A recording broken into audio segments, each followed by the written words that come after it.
Nous sommes sur le parc des Chenevières, situé sur la commune de l'Arbrel et des Veux. C'est un parc de 10 hectares. Le parc était une zone de friche avec des entreprises et des habitations. Et c'était une zone qui était plutôt laissée à l'abandon. Suite aux différentes inondations, et notamment celle de 2008, qui amenait beaucoup d'eau dans les rues de l'Arbrel, la communauté de communes a souhaité étudier un projet de réaménagement hydraulique de la Brévenne. La communauté de communes a été accompagnée par les services de l'État pour l'acquisition d'étainements fonciers, ce qui lui permettait d'avoir une maîtrise totale du secteur pour pouvoir faire ces aménagements.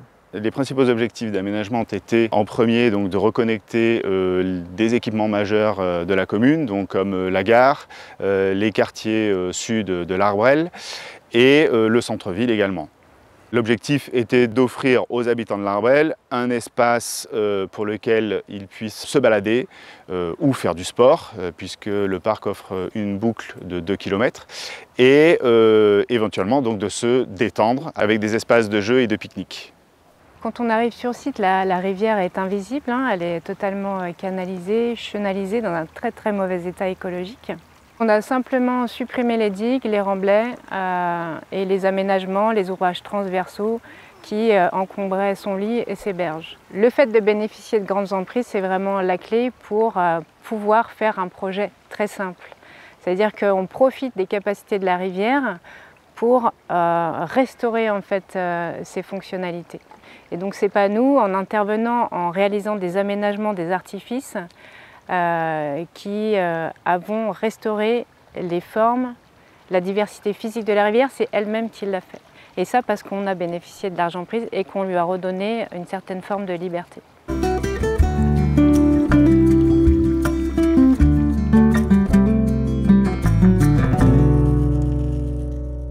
Les principes de végétalisation ont aussi été assez simples. On a utilisé des semis et simplement des plantations de jeunes plants et boutures, qui sont des espèces qui sont toutes indigènes et adaptées aux conditions de la rivière, des espèces ripicoles.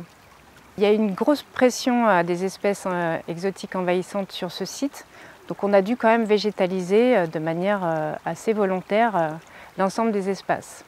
On a développé des zones d'ouverture et des zones plus fermées, donc plus boisées, et sur lesquelles on a développé aussi une adéquation avec les niveaux de crue et les niveaux d'humidité.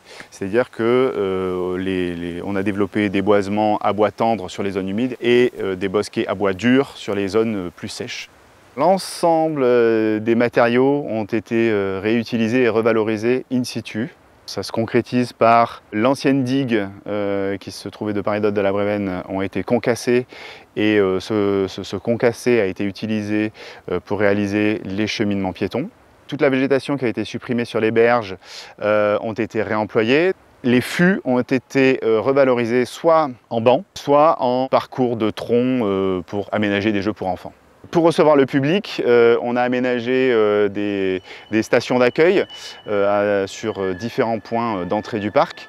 Et on a travaillé également une signalétique directionnelle et une signalétique plus culturelle pour parler de l'histoire du site.